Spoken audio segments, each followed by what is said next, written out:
I tapped my subway card on the way out and accidentally charged the fare to my wife's linked payment account. I'd barely stepped out of the station before two officers shoved me to the ground, telling me I was suspected of embezzling company funds. They hauled me in for a full day of interrogation before I finally pieced it together. My wife's male assistant had reported me. He even called me afterward. "Mr. Fox, I'm the one who filed the report. Why weren't you spending your own money? Why did you charge it to Ms. Henson's account? How is that any different from stealing? Ms. Henson earns every cent with blood, sweat, and tears. That money isn't for you to blow however you please. Consider today a lesson. From now on, I will be managing all of your expenses. Every single dollar you spend requires a formal company request submitted to me. You can only use the money once I approve it. Oh, and your monthly spending cap is $70. You've already spent $69.95 today, so don't even think about spending another cent this month." I listened to him, so serious, so pleased with himself, and laughed. The kid had been at the company for 6 months. Just because my wife spoke politely to him, he'd started managing everything on her behalf, acting like he was her personal steward, but he had no idea. The company was mine. Every dollar in my wife's bank accounts was mine. Even his salary came out of my pocket, and his precious Ms. Henson was nothing more than a Cinderella who'd married up into my family. Who gave him the right to manage my family's money on my wife's behalf? The officers heard every word Julia Swanson said through the phone, then looked at my screen showing the linked payment notification. Subway fare, $1.90. Their faces went dark. They offered me a formal apology and assured me they would notify my wife's company about their employee filing a false police report. But I didn't have time for any of that. I rushed to the hospital. My mother had been scheduled for surgery the previous afternoon.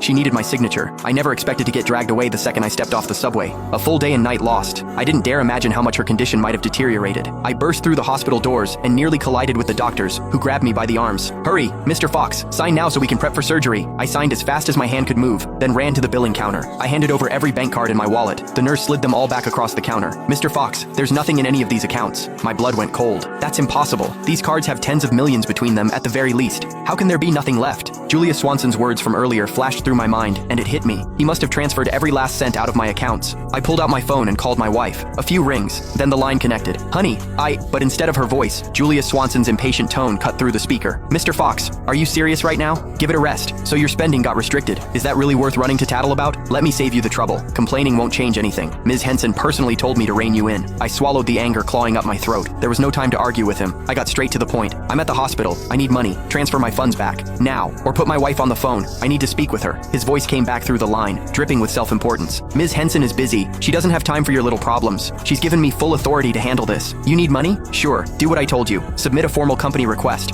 Once I approve it, the funds will be released. Oh, and just a reminder, you've got exactly $1 left in your monthly allowance. Don't bother requesting more than that." The pain in my stomach was unbearable. My face had gone white. I finally snapped, shouting into the phone, "I told you, I'm at the hospital. My mother is in critical condition. She needs surgery, and they're waiting for payment. The card I used wasn't Sheila's. It was mine. Transfer the money back into my account right now, or I'll report you for theft." Silence on the other end. A few seconds passed, then the line went dead.